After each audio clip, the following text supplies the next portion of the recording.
Diretto Soglia, Soglia nazionale categoria Денис Макулевич, Денис.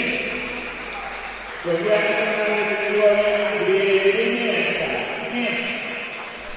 Soglia nazionale categoria Алексей Васюк, Витя.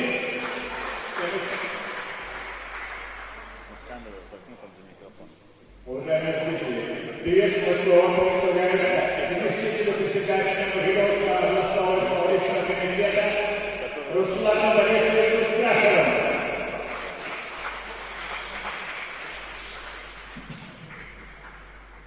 Уважаемые команды, уважаемые судьи, дорогие наши зрители, разрешите мне искренне поприветствовать всех вас сегодня на этом матче. Но прежде всего я хочу сказать, что мы действительно соскучились по баскетболу, соскучились по игре. Давайте друг друга поздравим с началом нашего сезона.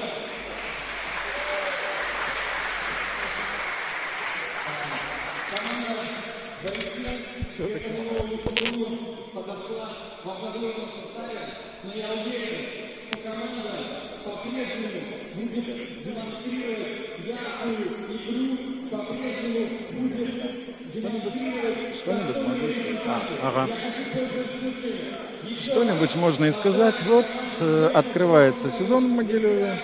Приветственное слово говорит заместитель председателя облсполкома, председатель областной федерации баскетбола. Всем нам я хочу пожелать в этом сезоне, конечно, ярких, бескомпромиссных игр. Ну и пускай... Помогать игрокам играть сегодня будут судьи национальной категории Денис Мацелевич и Андрей Веременко из Минска, а также Алексей Вознюк и Фритич.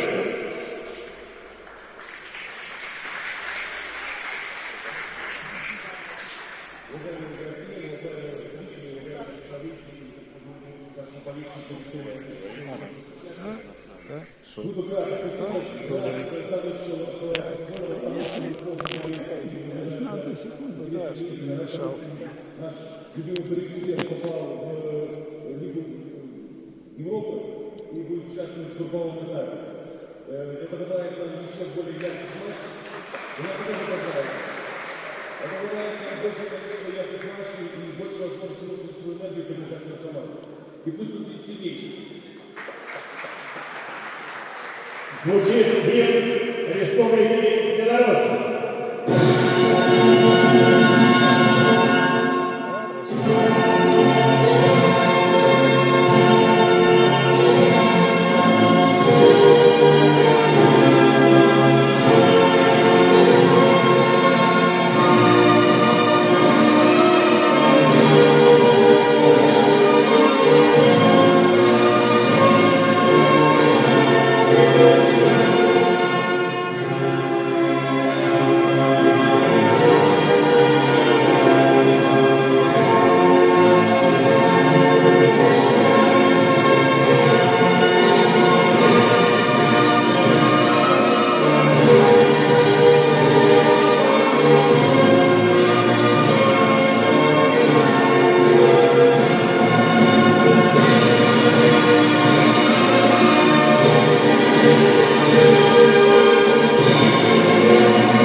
Дорогие друзья, уважаемые болельщики, всех, кто находится на трибунах, убедительная просьба, пожалуйста, старайтесь соблюдать социальную дистанцию, не садитесь рядом.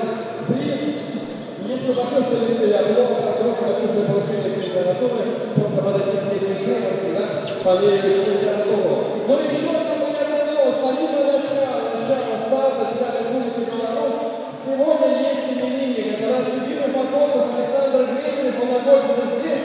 Он сам сегодня день рождения, давайте его поздравим, друзья.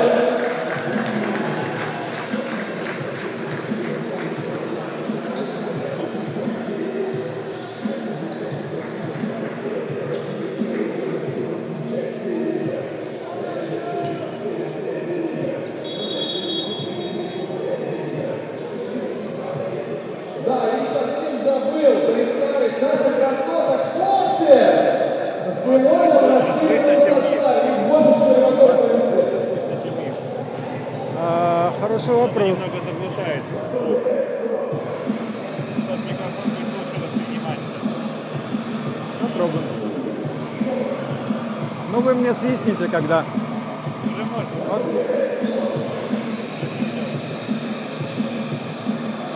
Добрый вечер всем любителям баскетбола вообще и белорусского баскетбола в частности. Второй тур 29-го чемпионата Беларуси. Наш баскетбол пришел в Могилев, где сегодня встречаются хозяева, команда баскетбольного клуба ЦОР Борисфен и наши гости из Минска, команда Республиканского государственного училища Олимпийского резерва. Помогать игрокам играть будут судьи национальной категории Денис Мацулевич и Андрей Веремеенко из Минска, а также Алексей Вознюк из Витебска. Смотреть вам эту игру поможет наш замечательный Спорт ТВ Бай и Бока ТВ. А вот мешать буду я, Юрий Романов.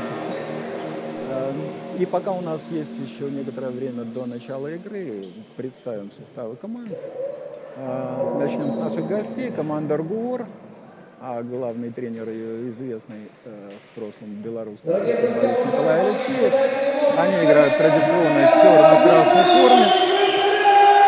Под нулевым номером Даниил Каско, номер 1 Степан Азаркевич, номер 7 Вадим Пайко, номер 8 Александр Козельков, номер 9 Константин Андреев, номер 10 Тимур Михайлов, номер 11 капитан команды Иван Балдуев, номер 12 Алексей Шевченко, номер 17 Александр Гогарев, номер 19 Максим Алексеев, номер 23 Даниил Петрученко и номер 37 Тимофей Микьянец. Чуть громко говорите.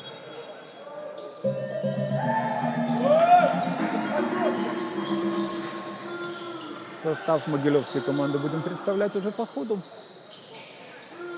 Первая атака, выигранное вбрасывание гостей.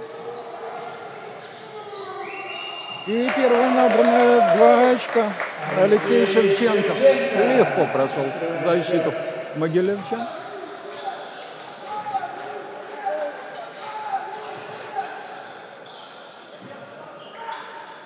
Также легко разобрался со своим оппонентом Илья Шарипов.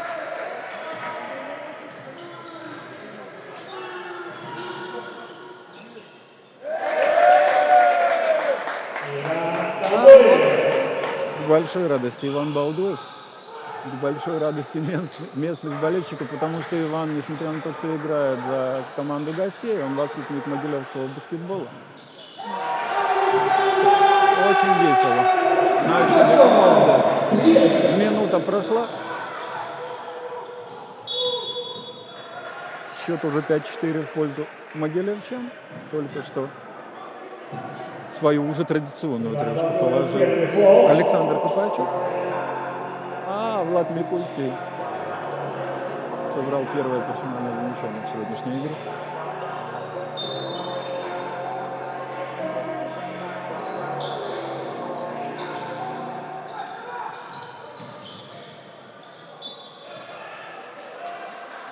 Хорошо остановили гостя Илью Шарипова.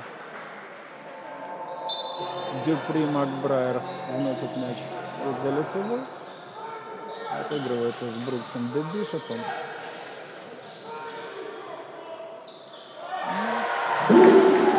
Что сказать, мало удивительно, что Брукс Де Бишоп, американский центровой, который появился в этом сезоне в составе Борисфена, переигрывает своих оппонентов под щитом.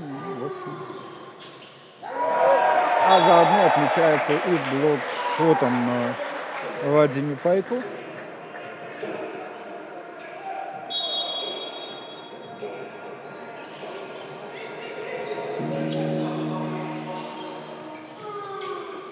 Тут же перехват Копачева. Тимур Михайлов не справился с мячом.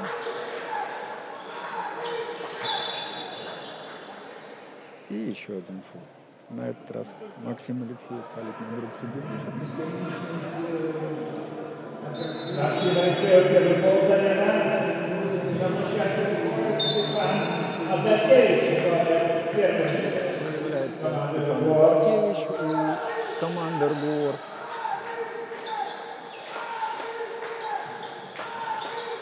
Влад Микульский теряет мяч. Очень хорошо подкраулил. И первый фол уже Могилевчан. Александр Копачев его зарабатывает. Александр Копачев. И спортивный фол. Первый. Да, и еще и не спортивного Александра Копачева. Он сейчас обсуждает этот момент с арбитром. Это тот случай, когда игроки, да и ваш комментатор, знают правила немного хуже, мягко говоря, чем знают их судьи. Алексей Шевченко первый штрафной не реализует, второй пока неудачно, но владение мячом остается у минчан. А Заркевич вносит его.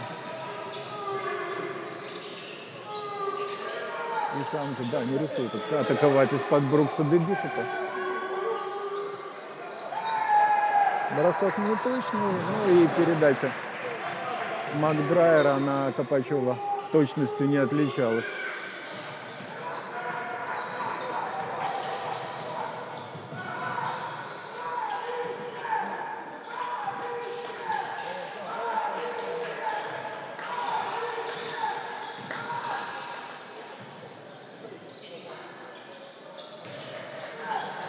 Неудачный бросок Дюпри Макбрайера. Да. Сейчас попал.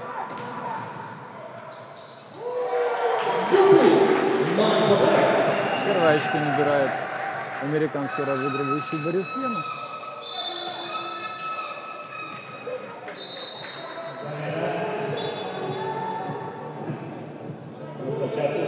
Даниил Кашко появляется. Вместо Алексея Шевченко у минчан. Хорошо, если говорить о Данииле, провел он первую игру против минских Цмоков, с которой начали чемпионат, а ребята из РГОР.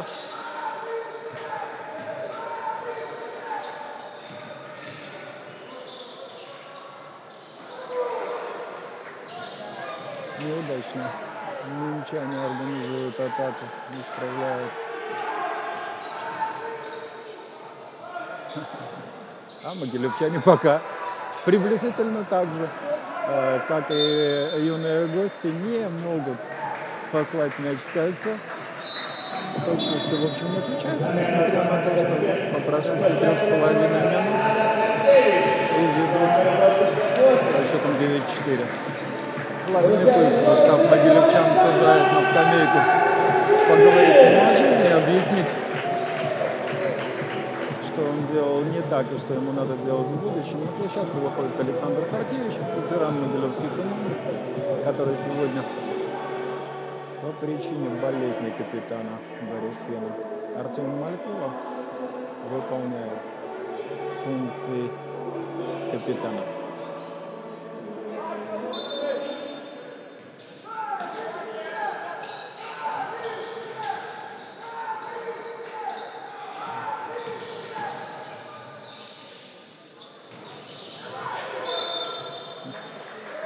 Дюпри Макбрайер перепрыгивает своих опекунов под кольцом. Зарабатывает фол максимально. Второй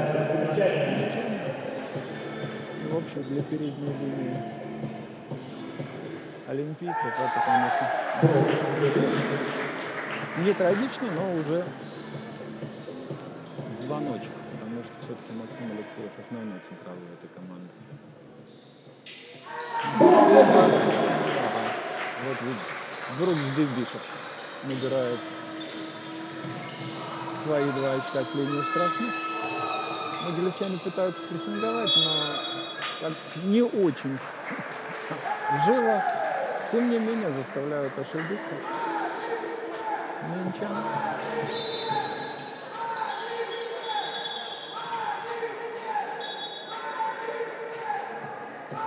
Замена. На площадку выходит Константин Андреев, номер 9 команды РО. Андреев появляется на площадке у Минча.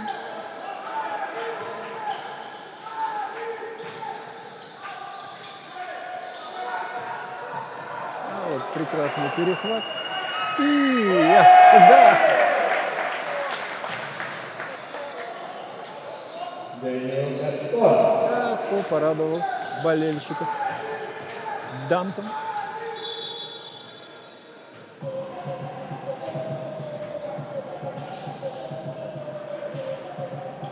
Первый фол Константин Андреев. Четвертый командный фол у Минчан. Команда РО. 4 команды замечания. Пока, надо сказать, на площадке достаточно равная игра.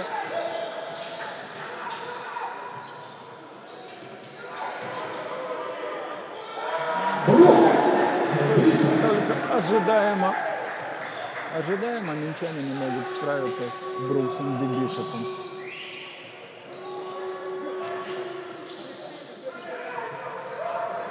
Перехват. И Илья Шарипов не забивает. А вот Александр Копачев, который изрядно подтянул в паузе дальний бросок. Не только забивает свою вторую трёхку сегодня, но еще и мешает активно поразить кольцо минчанам. Очередной фол на Бруксе Дебишепе. На Дюпри Макбрайере. И очередная замена. Максим Алексеев, естественно, недоволен, поскольку это третий фол у него. Вместо Копачева у могилчан на площадке появляется Артем Цикушенко. Выходит Артем Цикушенко, номер 11. Макбрайер. И отрыв Борисфина переваливает на второй десяток. А второй штрафной неудачный. Но, надо сказать, могилевчане пока не очень отличаются точностью с линии штрафных. А и в конце прошлого сезона там было 4. Замена команды РСЕ. Очередная замена. На площадку выходит. Можно сказать, две поиграть против базовой команды юношеской сборной Беларуси. Выходит игрок молодежной команды сборной Беларуси Влад Мороз и третий легионер Борисфена, достаточно опытный Кевин Каменс, 28-летний.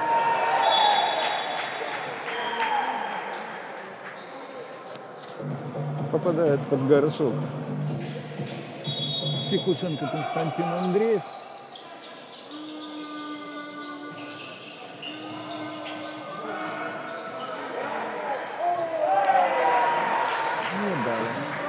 Не дали Каско еще один красивый мяч добить. А на неудачный пас Харкевича. Харкевич же отвечает удачным перехватом. И коронная трёпка. На радость убрал.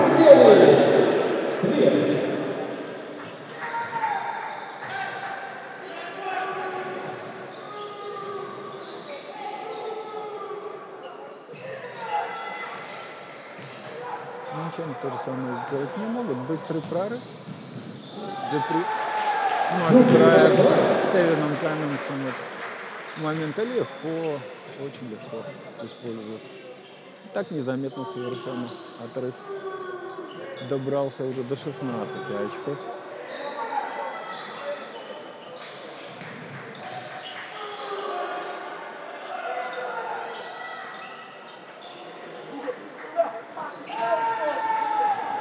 Англичане проигрывают подборку своим счетом, но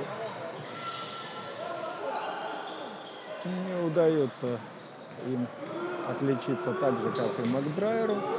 А Заркевич шикарно проходит под кольцо сквозь двух игроков могилевской команды.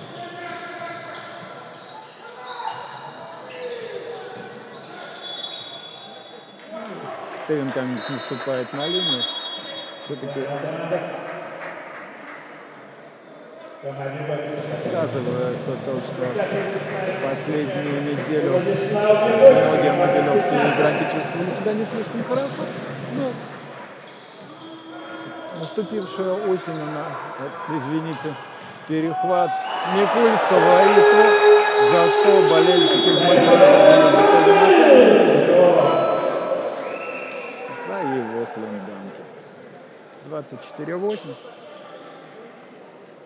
к середине 8-й минуты игры. И первый тайм-аут, который берет Николай Алексеев. А если поначалу казалось, что юные минчане чрезвычайно спокойно относятся к тому, что играют с вице-чемпионом Беларуси, то потихоньку все-таки преимущество в опыте, физических кондициях и классе начинает сказываться. И могилевчане наращивают свой перевес.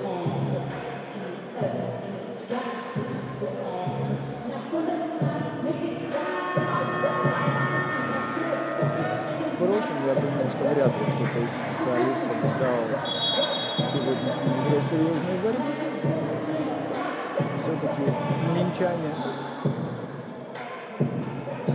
по всей видимости, самая молодая команда чемпионата. У них немножко другие задачи, чем трепать лидерам нервы. Скорее, расчет не другой, на то, что они будут трепать нервы своим соперникам на другом уровне, когда будут играть в составах своего возраста за сборную стран. Вот сейчас достаточно легко разрывают прессинг, но 210-сантиметровый Влад Мороз без особого проблем чехлит Петрученко, а вот из-под кольца забросить не успевает. И, да, хотел я сказать, что Стивен Каммингс зарабатывает форму, на самом деле. Всего лишь аут минчане. Аут. Наступил минчане на линию. Могилевчане вводят мяч из-за лицевой. И фол Азаркевича. Первый гол. Учитывая, что минчане достаточно давно перебрали 4 команды. А Дюпри становится на линию штрафной. Первый как в прошлый раз.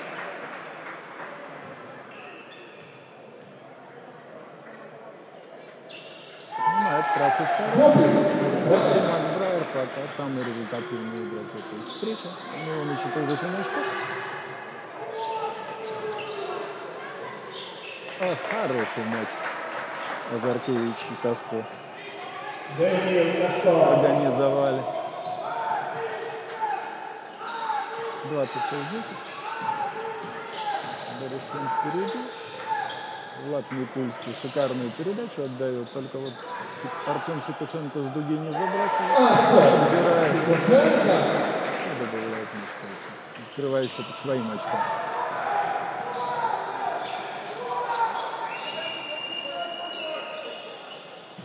Не решился бросить из-под Влада Мороза, но зато прекрасно его перепрыгивает Даниил Петрученко. Шикарный мяч через руку Влада Мороза.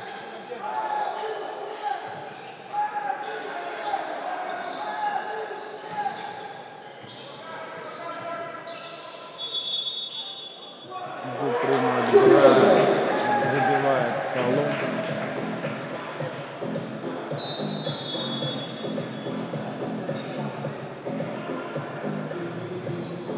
Добираются до гроссмейстерских 30 очков в четверть. Вадим Пайков возвращается на площадку мячом.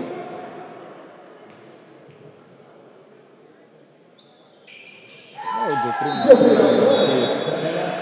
На площадку Он возвращается уступает свое место другим Гройс американцам. Петушов.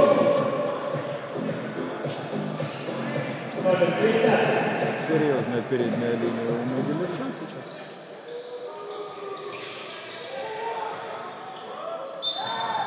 Перехват Каменца пытался Влад Микульский донести мяч и забить сверху, но ему помешали, пришлось встать на линию штрафных. На площадку возвращается Молдоев. Номер 18. И он балдует. Меняет Алексей Шевченко.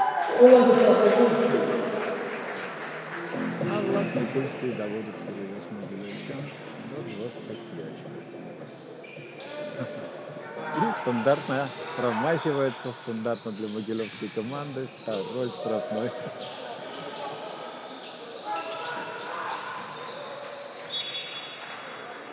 Шикарно Михайлов не дал выловить мяч под кольцом Бишопу. Ну, аут. Бросит могилевчан.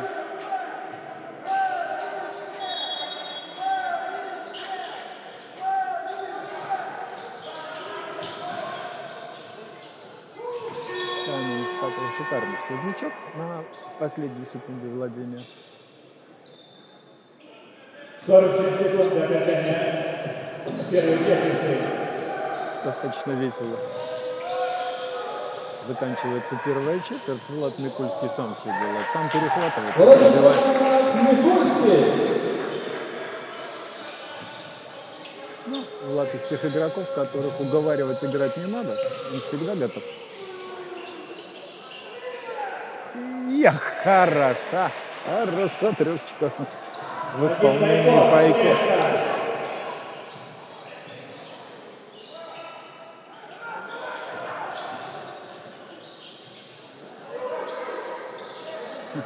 Брукса не получается, зато на подборе Артем Сокушенко. И очередная штрафная.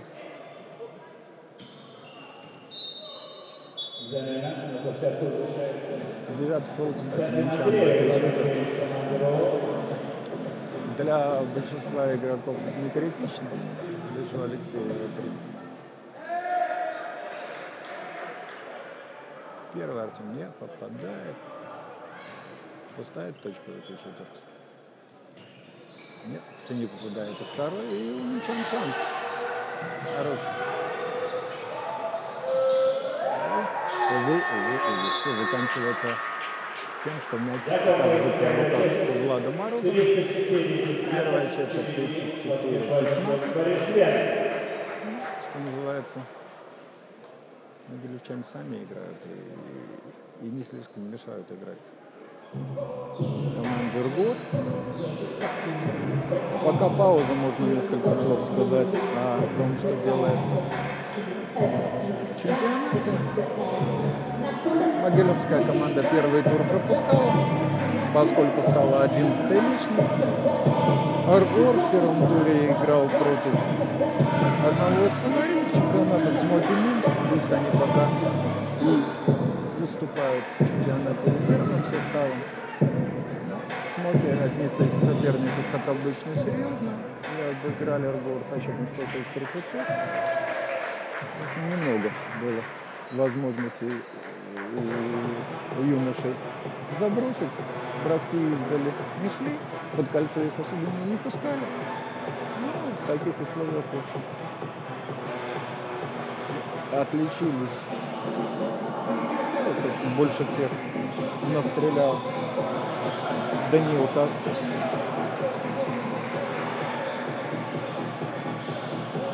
Сегодня второй тур. Во втором туре состоятся 4 игры из 5. Игра столичного импульса БУИР Минская область, как сейчас называется эта команда, сборной Брестской области перенесена на конец октября. Поэтому игр всего 4. Одна из них уже состоялась до начала нашего Гродно, где основная команда Гродно 93 сыграла со своей резервной командой Гродно 93 ГРГУ. Там борьба шла до середины игры, когда олени основные выигрывали 10 очков. Ну, в дальнейшем они легко разобрались с резервистами и выиграли 110-77. У резервистов отличился недавно так спущенный из основной команды во вторую Тимур Дрюков. А у основного состава Гродно 93 результативнее других были. Владислав Микульский, первый фол. Извините, отвлекся я на всяческую статистику. Вернемся к игре. Минчане в атаку и, пожалуйста, Максим Алексеев. Алексеев реализует свой шанс. А Трос получил пас, побросил. Все, что должен сделать приличный центровой. Ну, приблизительно тем же ответил и Артем Шевченко.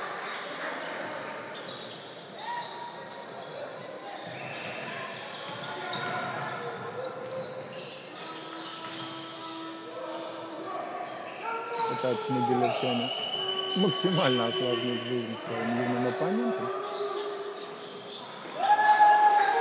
Бибишу подбирает мяч.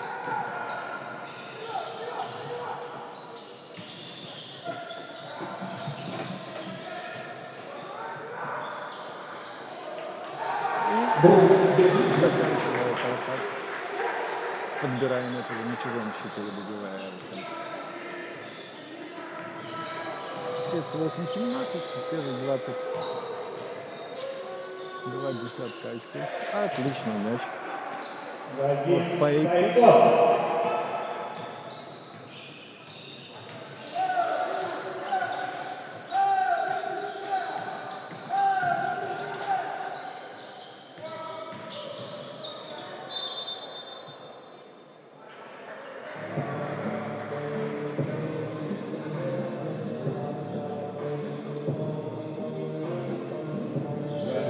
Первый фол. Мяч забит. И на шаре происходит.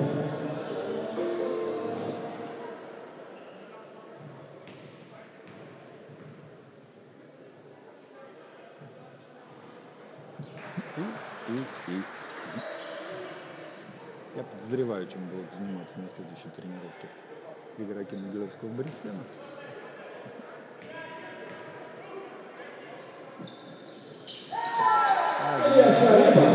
Возвращается разрыв к 2 десяткам очков, 39-19.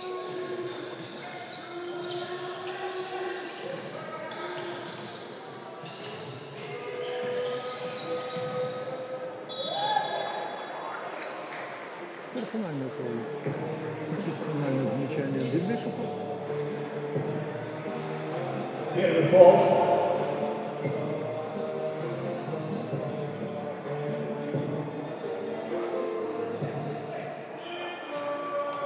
Андреев на линии штрафных бросков. Сегодня это уже тренд для обеих команд.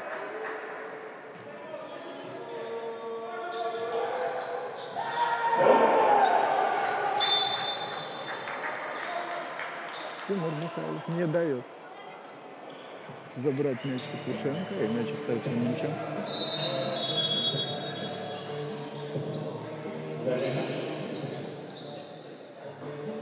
На площадке Александр Копачев, номер 21 команды Борисен. Быстро, красиво, с Тимур удовольствием. Михайлов.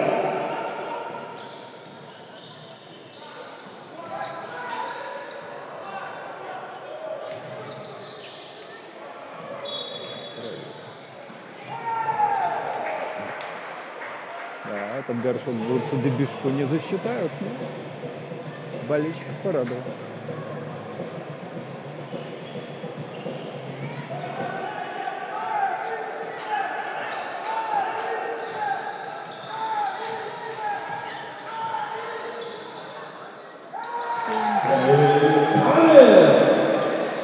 Легко со средней дистанции попадает.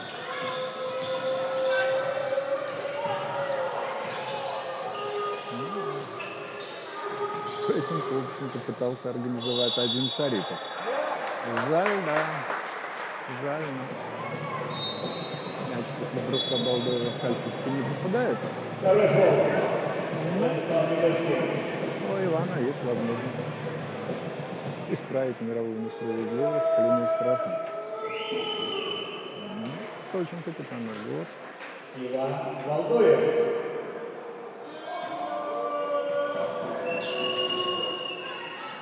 Иван Валдоев.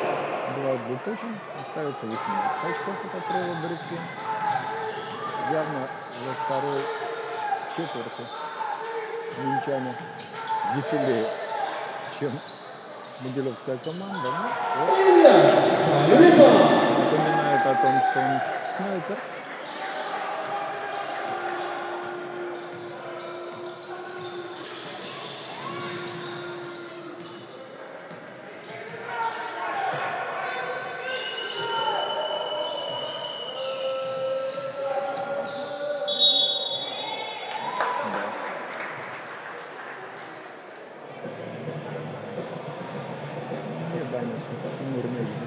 Третий гол.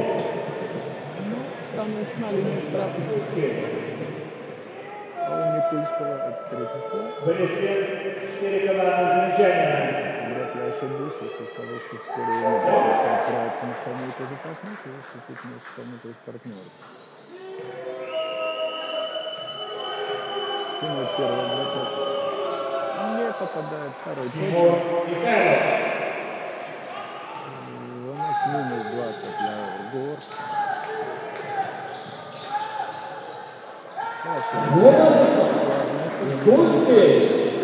Мир финиша.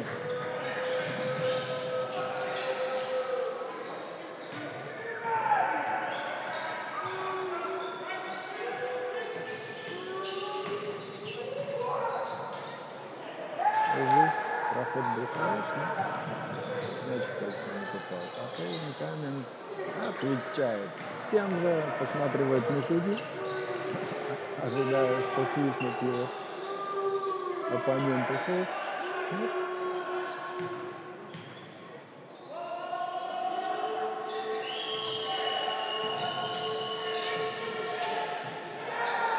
Брукс Дигиш очередной горшочек. А вот Микульский еще доработать второй ход. Кроме того, что добавляет 2 очка в свою копилку и копилку своей команды. Тимур Михайлов, второй гол. Пора очередных замен у той и другой команды. Андрей Михайлов покидает. Микульский делает. Ан-2. Шарипов по-прежнему личным примером пытается заставить партнеров попрессинговать, но как они отвечают на этот пример со спокойным равнодушием.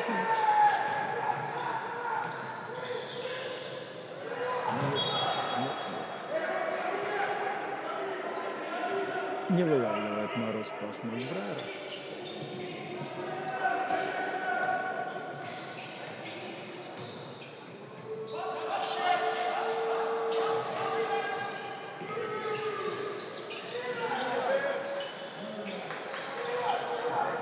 Увы. Дальний Алексеева не заходит.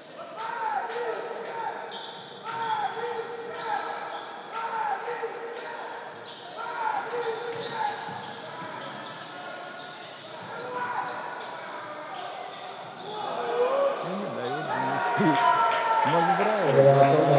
Спокойно, слегка подняв руки, Мороз добывает свои первые очки в этой игре. Да. Тут, можно сказать, тяжело с ростом 195-198 противостоят игроку, у которого рост 2,10. А вот так, если бы еще и мячик Касков зашел в кольцо.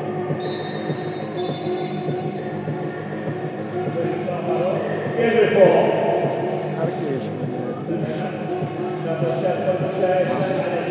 Сакевич.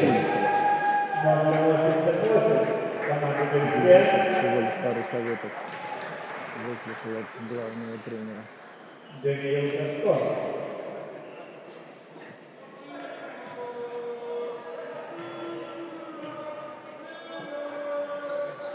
Даниил Касков.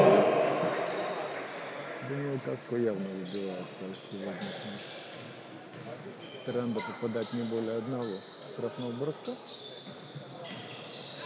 И если так пойдет и дальше, юные минчане в первой тайме забьют больше, чем они забили за всю игру в Смоку.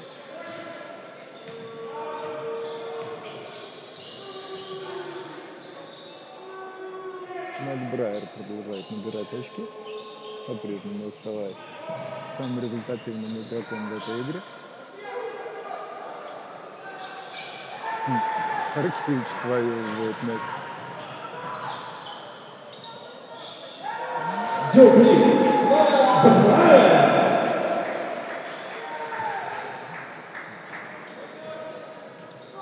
Снайпером будет тот, кто больше всех этого захочет. Пока больше всех хочет Дюпри Макбрайер.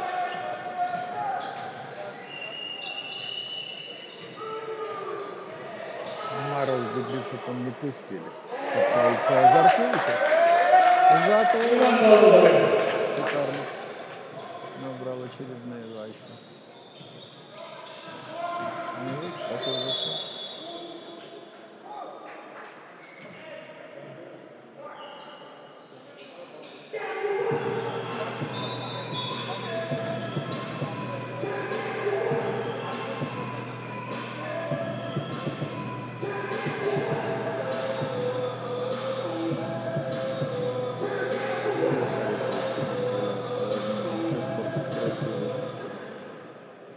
Установить красивый счет, да. Странно дело. Илья Шарипов. 56-28, двукратный перевес Могилевской команды.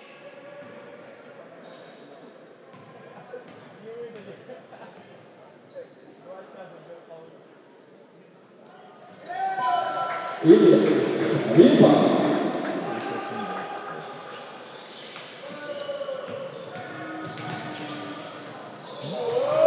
Можно сказать только то, что Илья Шарипов сегодня агрессивнее всех могилевчан настроен. Не собирается давать спуску тем, кого опекает.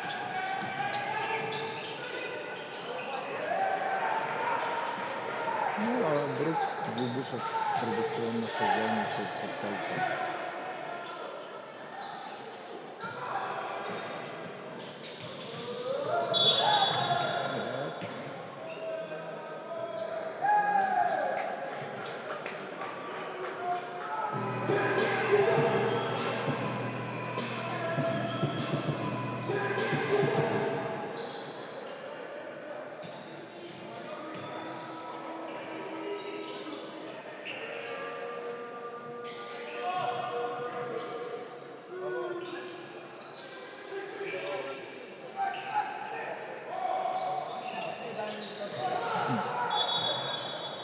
Никто не ответил за этим ничем.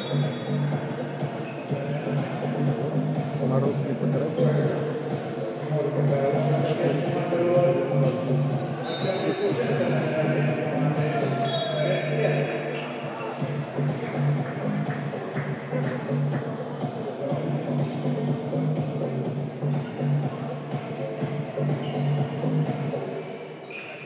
Касков выслушивает Николая Алексеева все, что он думает по поводу его игры в последние секунды или минуты.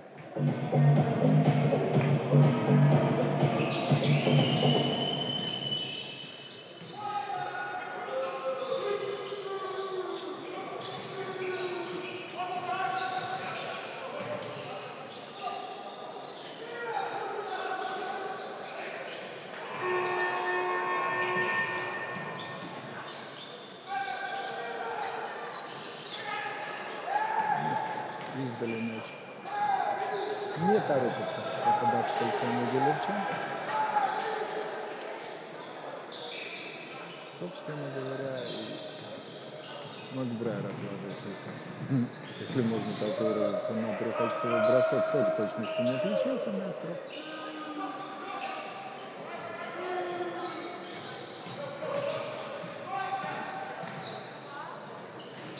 Не самый удачный пас. Сбивается Заркевичу после паса Андреева был сложновато.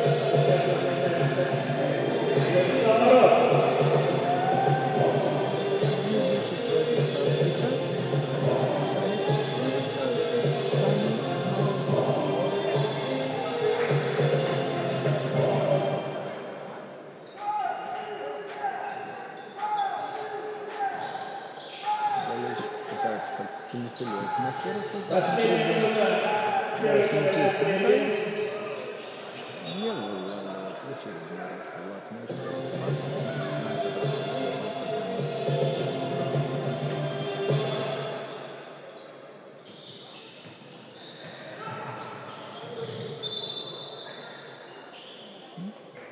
Очередная пробежка у мяча.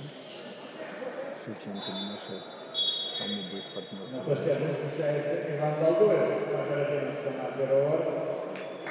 Балдуев недолго отдыхает.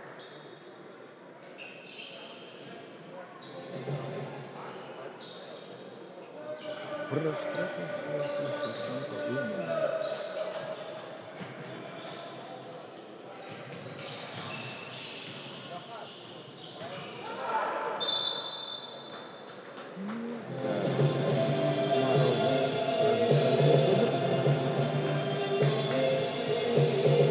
Второй гол. Трученко. Второй полет у Трученко. 4 команды замечания РОР. Не критично. Да. Да. Все видите сами.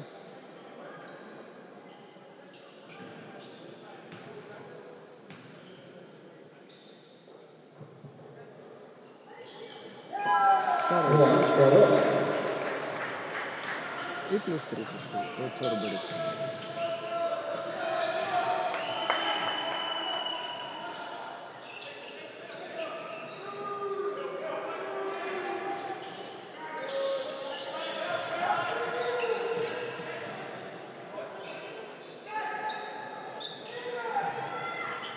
Заркевич не выпадает. Подбор за Заркевичем. Не находит ничего продолжения, кроме как это Заркевич. И Морозов. И вот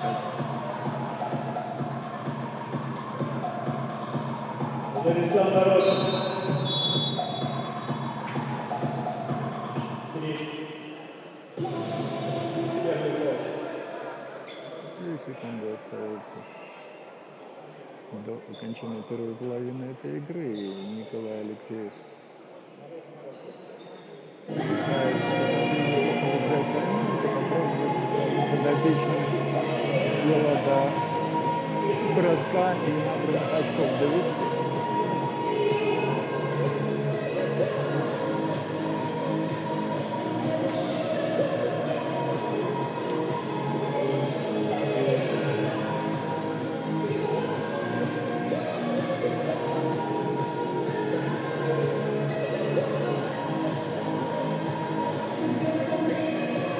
А пока Субтатил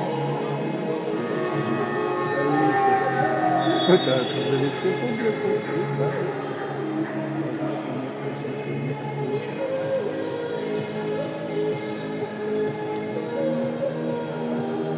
Я уже упомянул о том, что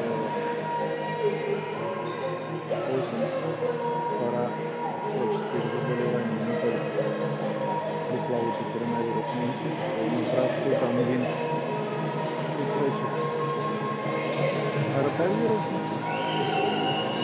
Для могилевчан подготовка к этой игре была серьезно снижена.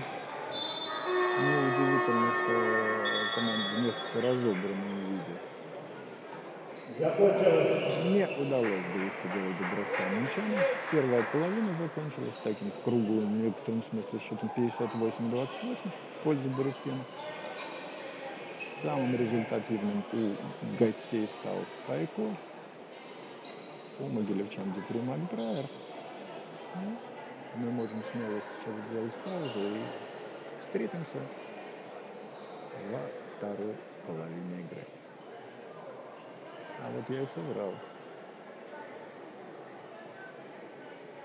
Еще судья оставляют 0,7 секунды. Так что все еще возможно для минчан.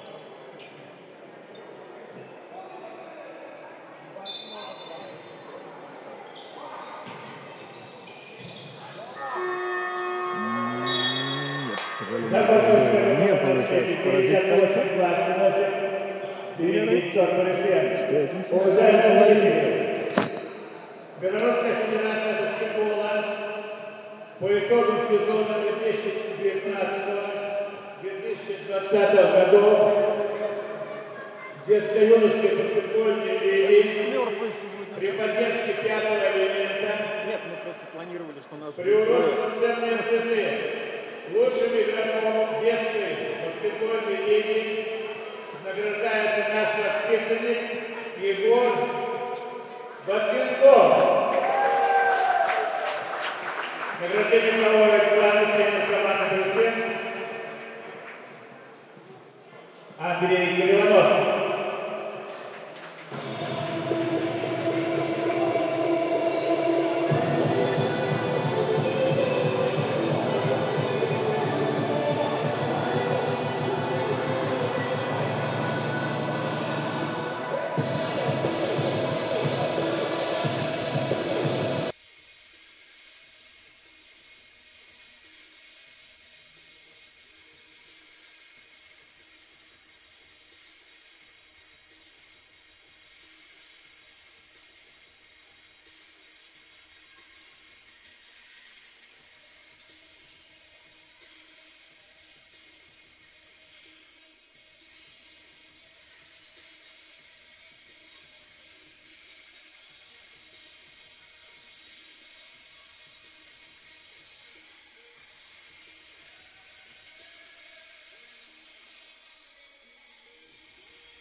напишет на бумаге.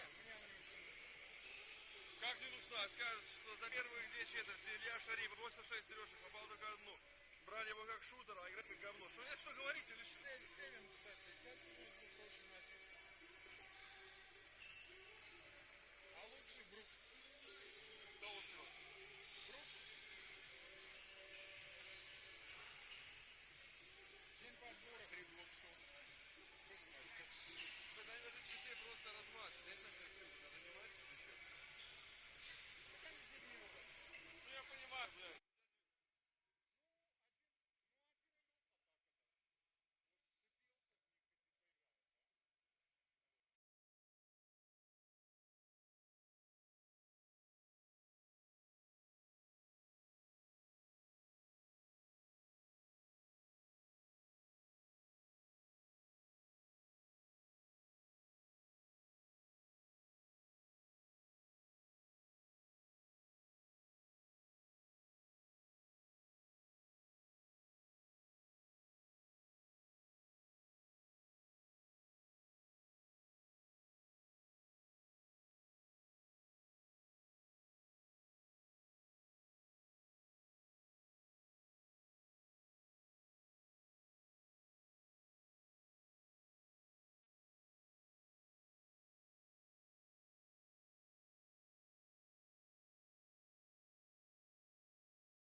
В социальных сетях, в Инстаграме Владимир Курский разыграл с болельщиками сувенир в подарок. И выиграл его парень под ником Ай Новиков. Если он здесь есть, пожалуйста, подойдите сюда, мы вручим вам ваш подарок.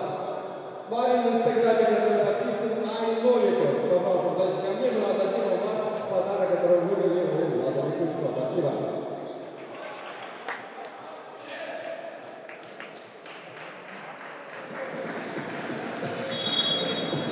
Ну вот, собственно, уже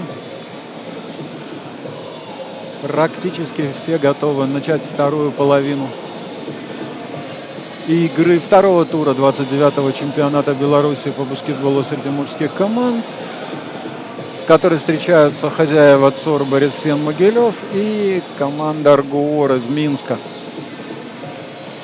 После первой половины могилевчане ведут 30 очков, 58-28. Сказать, что это неожиданно, нельзя. Вице-чемпион встречается все-таки пока с главным аутсайдером чемпионата.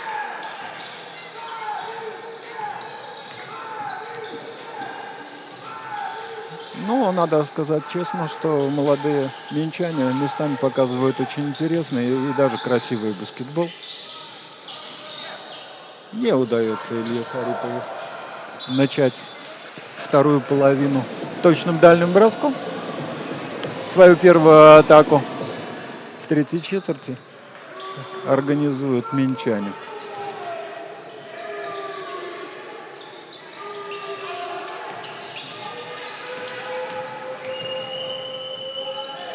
Отличная средняя от Ивана Балдуева. Как в перерыве сказал один из болельщиков Борисфена, пора Ивана возвращать на родину и забирать Борисфен. Ну, пока, я думаю, он... Да, не удалось. Пока я болтал.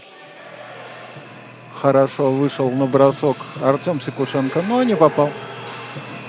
Третий потому гол. что ему помешал Тимур Михайлов. Артем на линии штрафных. Первый точен. Артем Севушенко. К исходу первой минуты могилевчане набирают первые очки. 2 точных штрафных. У Сикушенко уже 6 набранных очков. 60-30.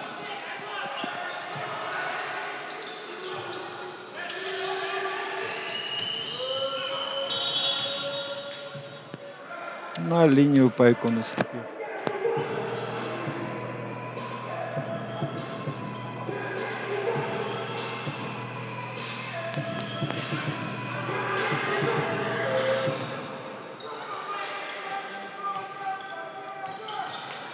Макбрайер начинает атаку своей команды.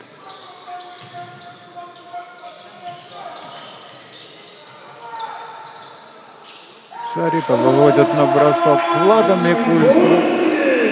И Микульский точен. Второй из игроков, который добирается до отметки в 10 плюс набранных очков. Могилевчане пытаются поактивнее поиграть в обороне. Макбрайер перехватывает мяч. Шарипов не отваживается бить из-за линии. Отлично накрывает Сикушенко Тимур Михайлов. Но, к сожалению, для минчан подбор остается за могилевчанами. Ну и Макбрайер не попадает издали.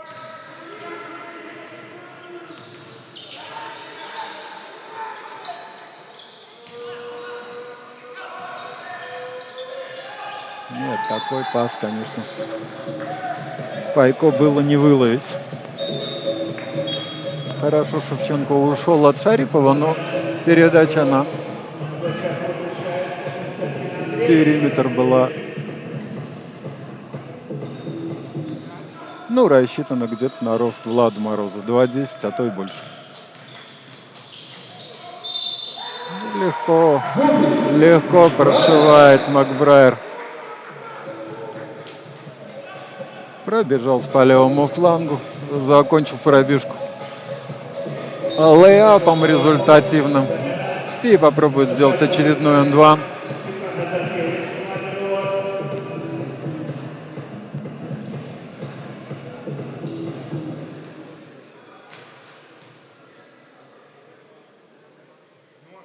И это ему удается, да. 17 очков на счету Макбрайера.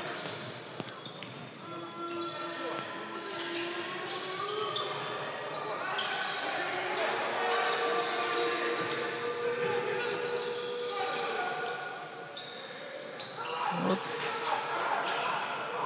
Еще и хорошо Дэй Бишоп отправляет Макбрайера. Вот. Балдуев прерывает передачу. Вообще капитан Аргур самый заметный у минчан сегодня, я думаю, на площадке. Очередной неточный бросок Шарипова. Несмотря на то, что Илья самый агрессивный у Борисфена, с точностью у него сегодня не очень. Ну да, не Азаркевичу было перепрыгивать Дэй Бишопа. Как там, за попытку спасибо. Дэй Бишоп не выловил передачу, а вот здесь вот отличная контратака. Но. Горшок не засчитан, а вот 2 очка Азаркевичу засчитано.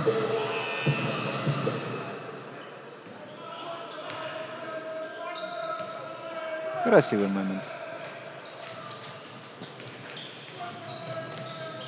Чем и хорош баскетбол, вне зависимости от того, что мы, в общем, прекрасно понимаем, кто сегодня добьется победы, какая из команд.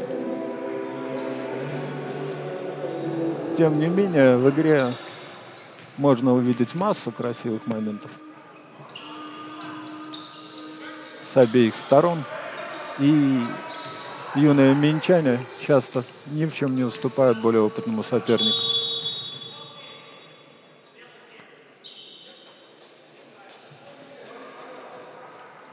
Алексеев заставил Шарипова свалить.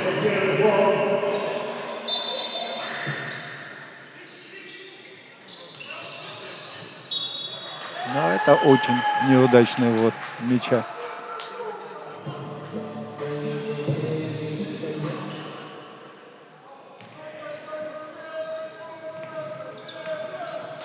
Два первых номера. Заркевич нарушает правила. Третий фол у Минчан в третьей четверти.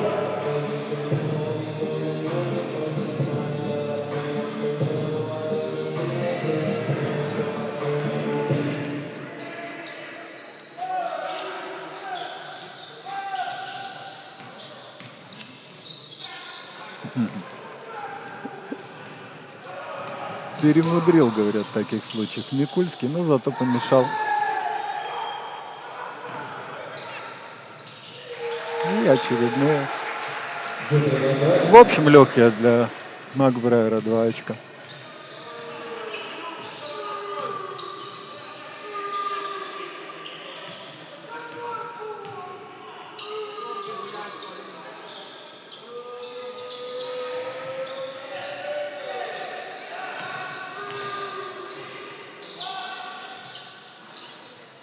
Вынудили Балдуева на последних секундах бросать издали. Он не попал.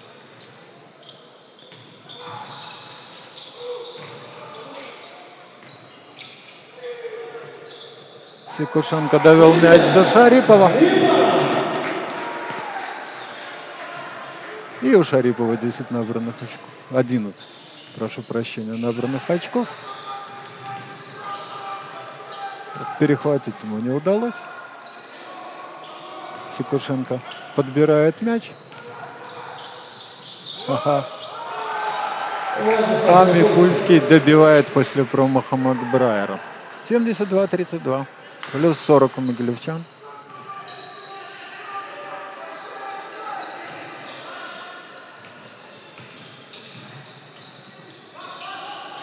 Брукс, похоже, зарабатывает 4-й блокшот в сегодняшней игре. А Балдуев вынужден фалить на Микульском.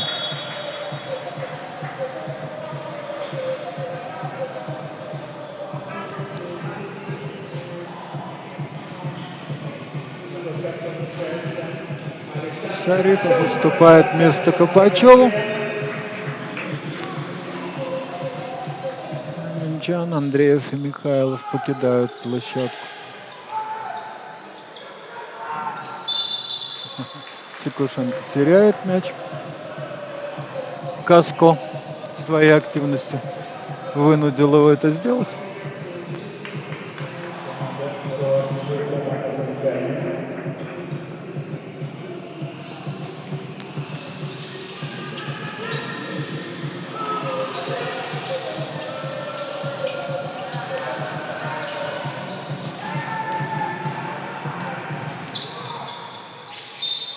Ладно, Микульский решил все сделать сам. Хотя Макбрайер намекал ему прозрачно, что неплохо было бы отдать ему мяч.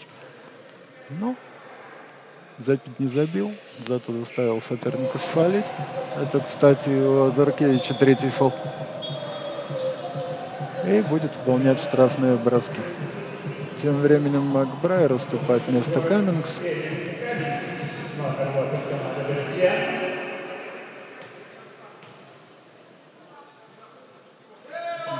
Влад точен.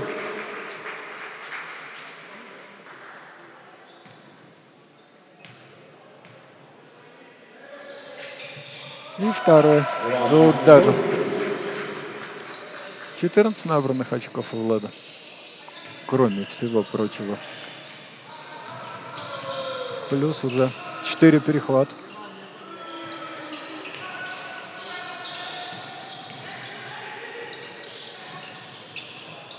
А вот и перехват от Дебишева.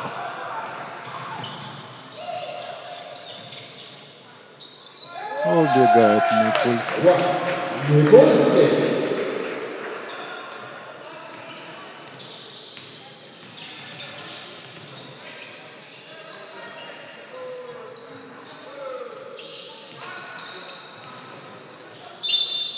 Ой, как хорошо. Молодец, до конца пошел Шевченко. И мячик забросил, и еще и фол собрал. Лепешов. Второе национальное звезда.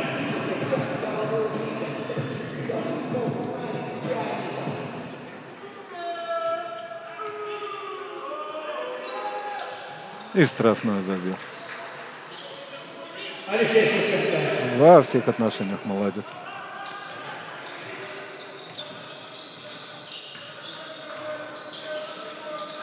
Никольский в розыгрыше.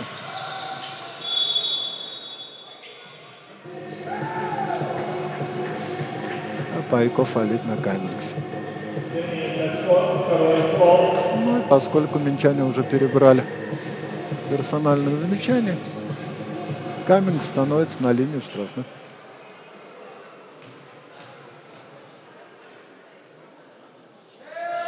И попадает. Первый.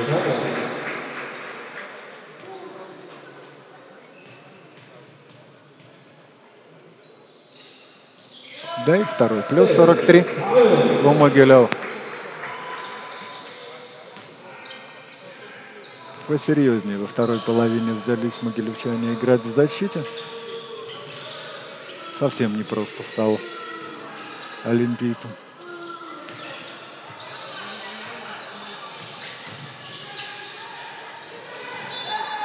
Да. Очередной раз надо констатировать, что такой пас выловить с таким ростом невозможно. Даже прыжок не помогает.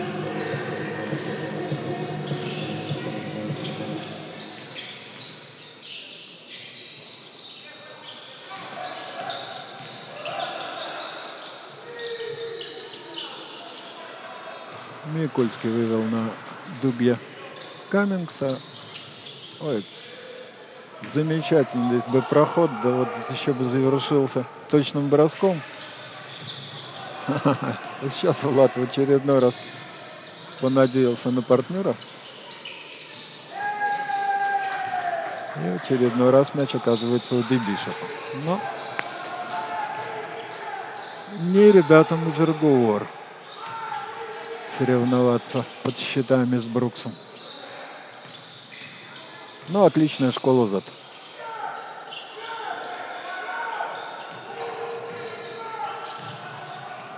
Каммингсу в очередной раз не удалось уйти.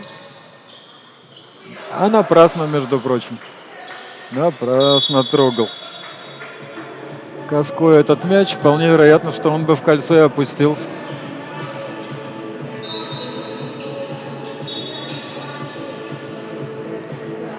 Ну, соответственно, получил за излишнее рвение от своего капитана Ивана Балдуева.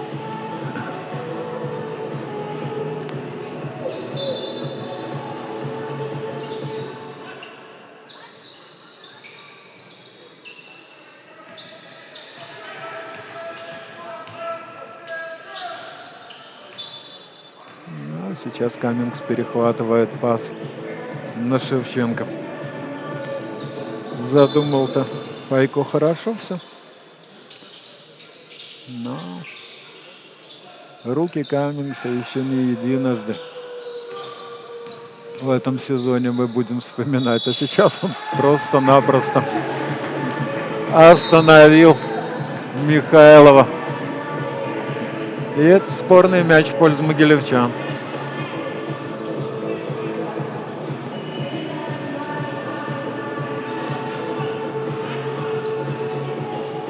А вот я и соврал. Стрелочка-то показывает, что играет РГОР.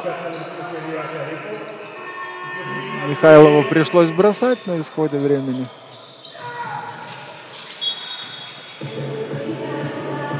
А тут Тевин Каммингс поторопился, и Копачеву просто выловить этот мяч было мало реально. Подарили очередную атаку минчанам. Нет. Последняя минута третьей четверти.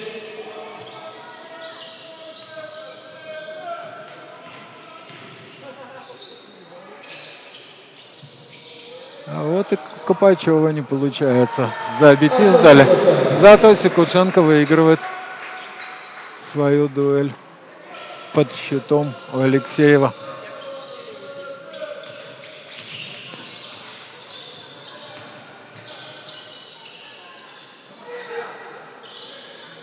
Нет, явно у Тимура Михайлова сегодня броски из-за дуги не идут.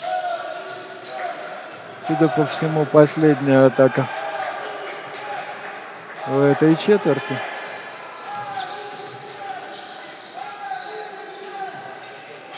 Никуда не торопятся. В очередной раз выводят на бросок Копачева, а Копачев не попадает.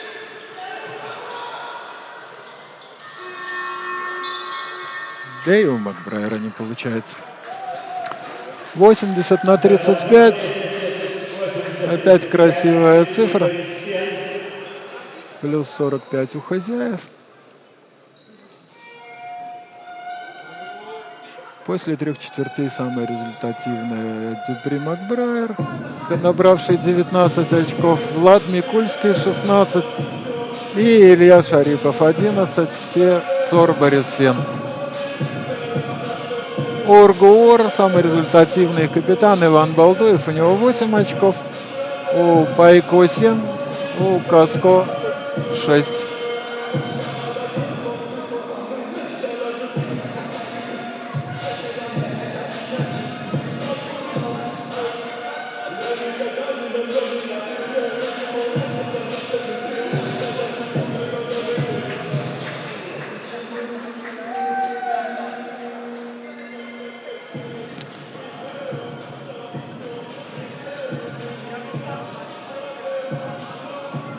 Если и есть какие-то вопросы в этой игре, то я бы назвал их 3, наверное.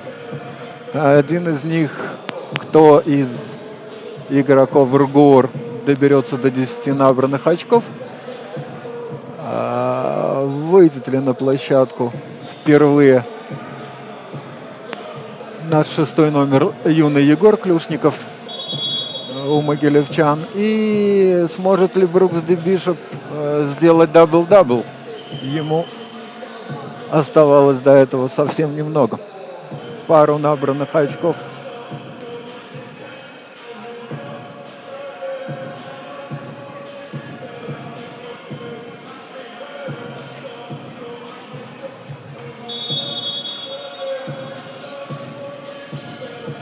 Ну, естественно, каждая команда, в общем-то, в этой игре решает не столько задачу победить. Как я уже говорил, никто из специалистов не думал, любителей баскетбола, которые следят за тем, что происходит в белорусском баскетбольном хозяйстве, не думал, что РГОРу удастся навязать борьбу вице-чемпиону страны. Каммингс уже мысленно забивал сверху. Очень красиво Тимур Михайлов разобрался с Макбрайером. Но вот если бы это еще и закончилось красивый момент этот точной трешкой, вообще цены не было этой атаки минчан. Не вышло. Дюпри Макбрайер заходит на очередной андван. Да, вот и 4-й вопрос, который я не задал сам себе и игрокам. Доберутся ли могилевчане до гроссмейстерской сотни? Ну, в общем, пока они идут по этому графику. И Макбрайер их приближает к этому.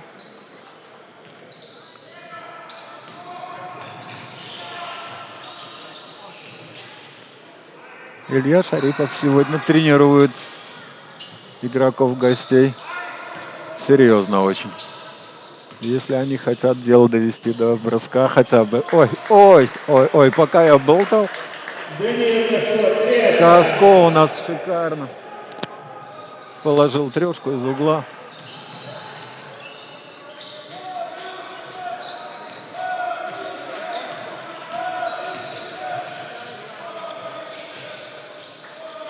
Да, но Шарипов ответил тем же. Собственно, то, что Шарипов это сделал, мы уже давно не удивляемся. Илья известен как снайпер был еще, когда он играл за Гродно 93.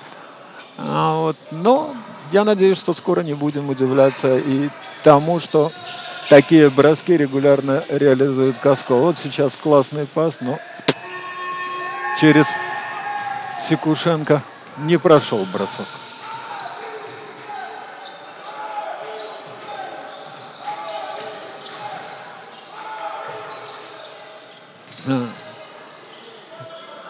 Не хватило силенок Артему, который вполне себе такие попытки реализует.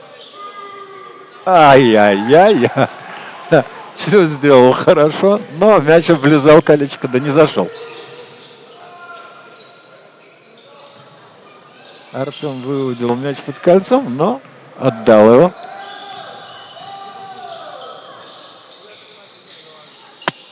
Нет, подустали минчане сражаться с защитой Борисфена. Не идут у них уже броски в кольцо.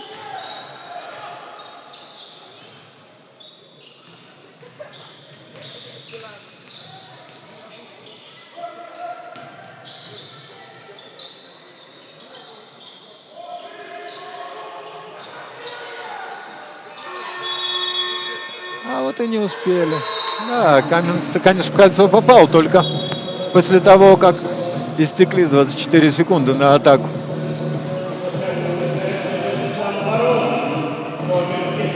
Мороз сменил Секушенко. Вернулся Балдуев.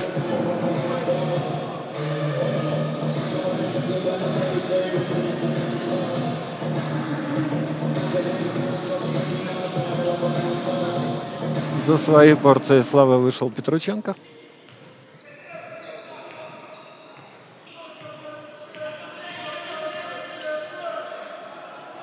Да, ну что я могу сказать? Что такое не везет и как с этим бороться? Регулярно сейчас минчане проходят под кольцо, и регулярно мяч в это кольцо не заходит. Сейчас Макбрайера остановили. Дюпри, который незаметно набрал 22, может добавить и еще пару очков на свой лицевой счет. А нет, давно не промахивался с линии штрафных, но...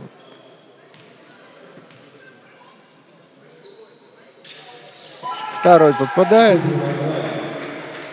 87-38.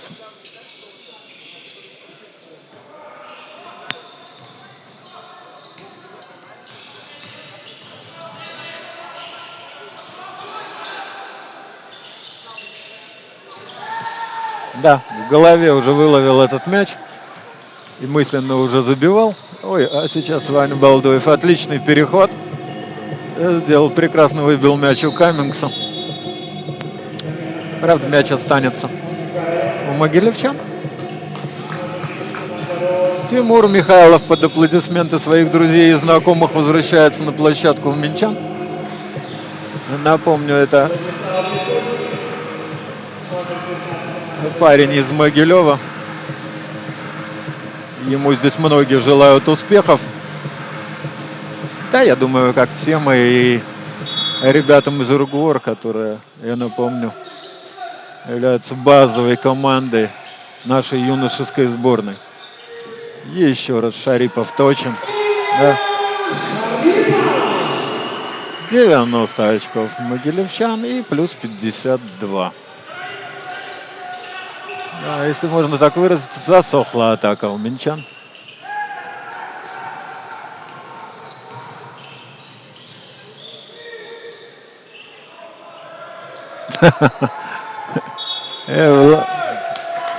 Владу Морозу свистят пробежку, хотя показалось, что там было персональное замечание, но я издали слежу за игрой, судьям виднее.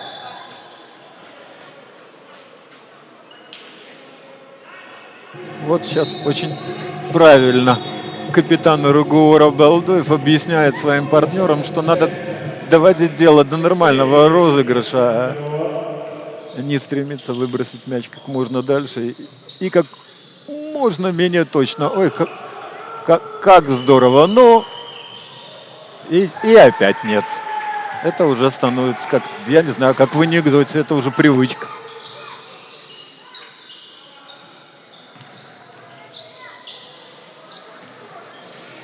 Мороз подбирает, и Копачев доносит свой мяч до кольца. Ну вот все продолжают хорошо делать минчане. Но, слава богу, очень нужный мяч Азаркевичу. Этот раз не только проход ему удался, но удалось и мяч забить.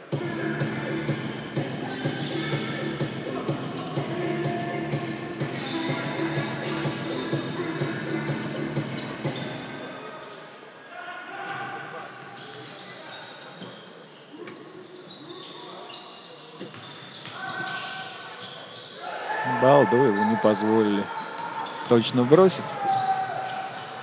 А Шарипов с Микульским красиво убежали в отрыв и красиво разыграли мяч.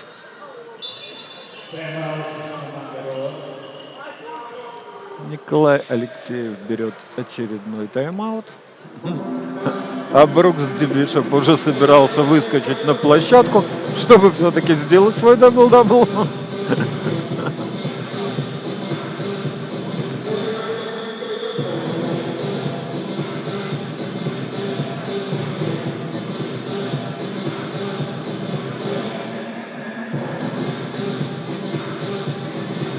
А вот и маскот Борис Фена, Темпик. Я уж был подумал, что он решил что-то подсказать судьям. Нет. Отправился, как и положено маскоту, к трибунам.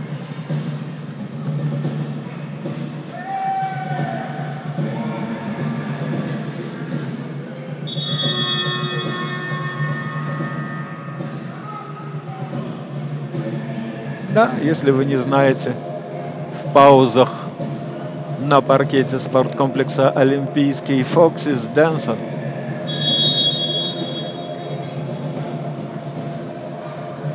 лисы традиционно украшают паузы в играх ЦОР Борис Фен, но их можно увидеть и на других спортивных состязаниях.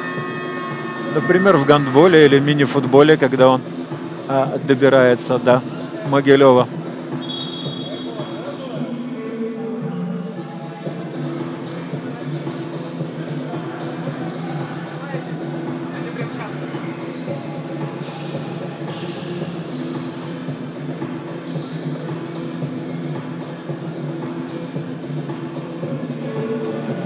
Возобновляется игра. Осталось меньше 5 минут до ее конца. Азаркевич заставляет напрягаться Микульского. И в результате коллективно отбирают мяч у минчан.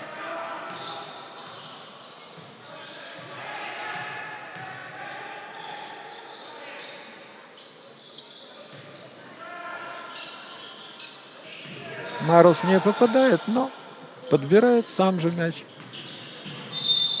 А у Микульского есть возможность сделать N2.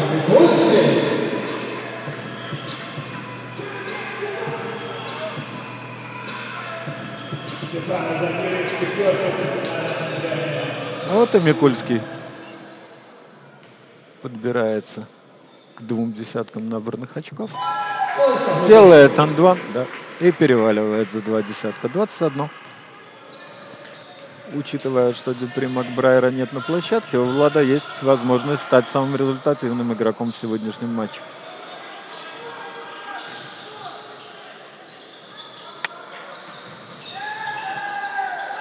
Балдуев не попадает, но сам подбирает.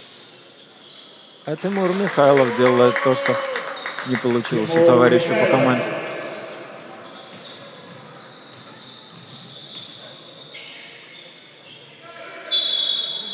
Микульский выложил мяч Морозу, но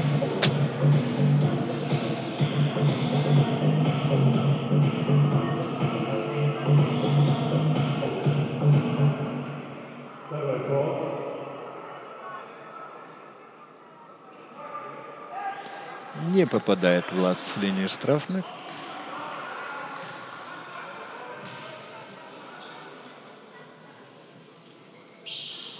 А вот второй точит.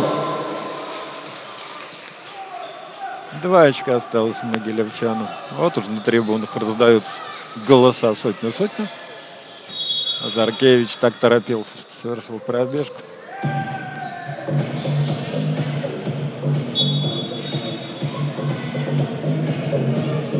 На площадке возвращается Вадим Пайков. Пайков возвращается. Меняет уставшего Азаркевича. Ну, хотя мне ли оценивать степень усталости игроков? А вот Брукс решается на трешку. Ну, в общем,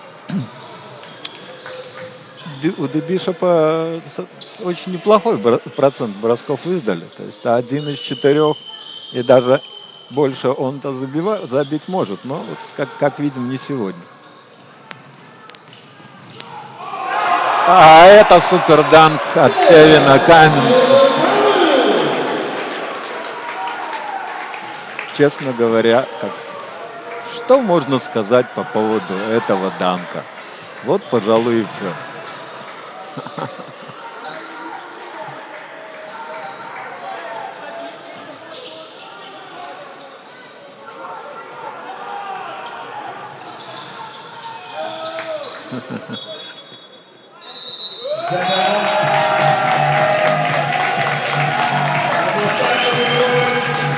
А вот и случилось то, чего многие здесь так ждали, судя по шуму. Егору Клюшникову дали возможность поиграть в этом матче.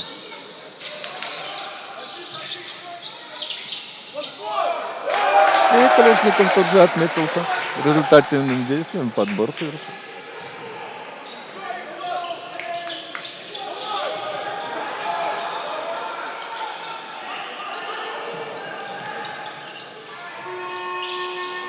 Брукс не попал, не может он свои 10 очков пока набрать. О, отлично. Хороший средний отказ от Пайкода.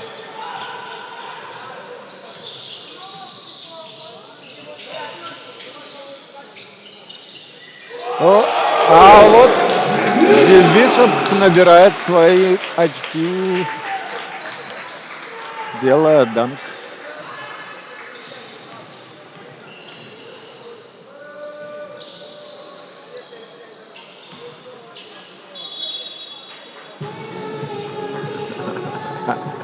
И зарабатывая заодно. Третий Брукс пришел.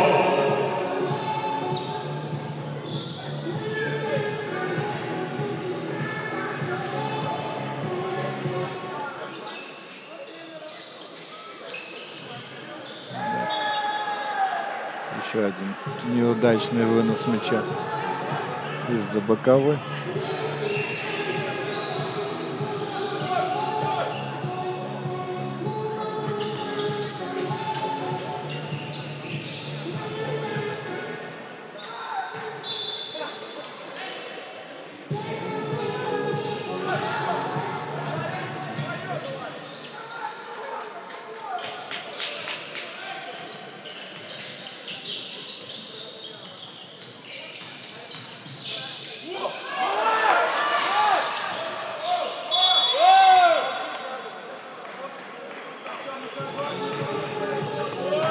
Нарушают правила на Ключникове.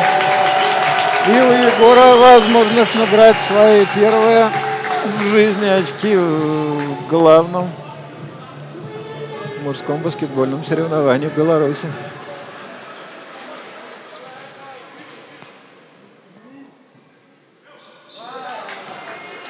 И первый не точен. Все партнеры сейчас переживают, да и все трибуны.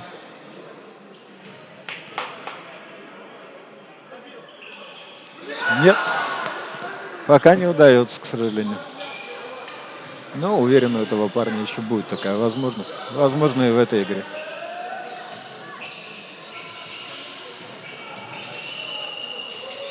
Да. Очередной, я бы сказал, достаточно легкий горшок от Брукса Ди Бишопа. Посчитаем в протоколе. Рекорд, конечно, Брисфена, он... Да. Что тут скажешь? Последняя минута второй половины встречи.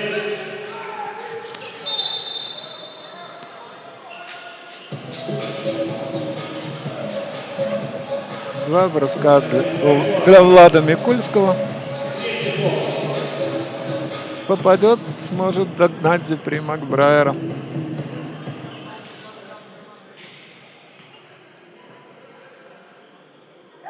Первый точно.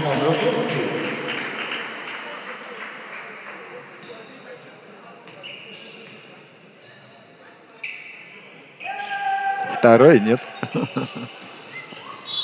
Не сейчас.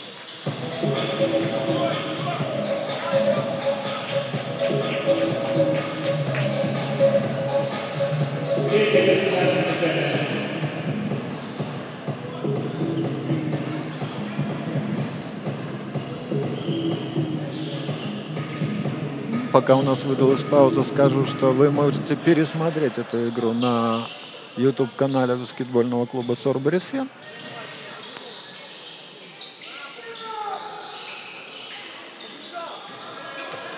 Трансляцию, которая была организована нашим славным Спорт ТВ Бай. Благодаря которому мы можем смотреть белорусский чемпионат по баскетболу в частности. Не решился Егор на бросок, зато отдал шикарный пас Владу Морозу. Отличная передача.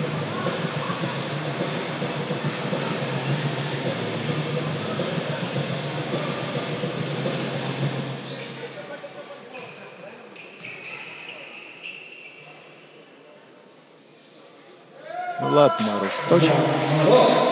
Плюс 60 становится у могилевчан в этой игре.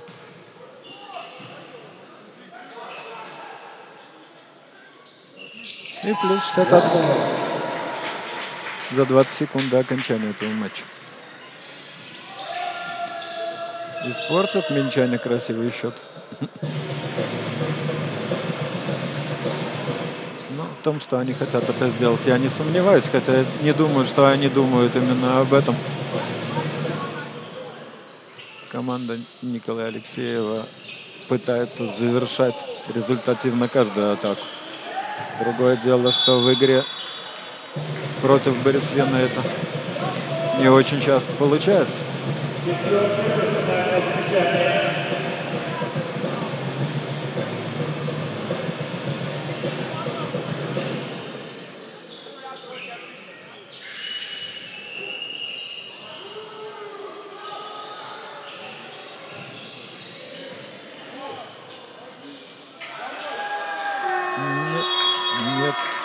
Мяч в кольцо не идет. Таким образом, ЦОР Брисфен побеждает РГОР со счетом 105-44. Посмотреть эту игру вы могли благодаря Спорт ТВ Бай. Через неделю на этой же площадке ЦОР Брисфен встретится с командой РЦОП Бздюшорт Смоки. Эту игру вы также сможете посмотреть. А подробности тура можно увидеть на официальном сайте баскетбольного клуба Брисфен и в группах официальных ВКонтакте и на Фейсбуке. Любите баскетбол? Все будет баскетбол. До новых встреч!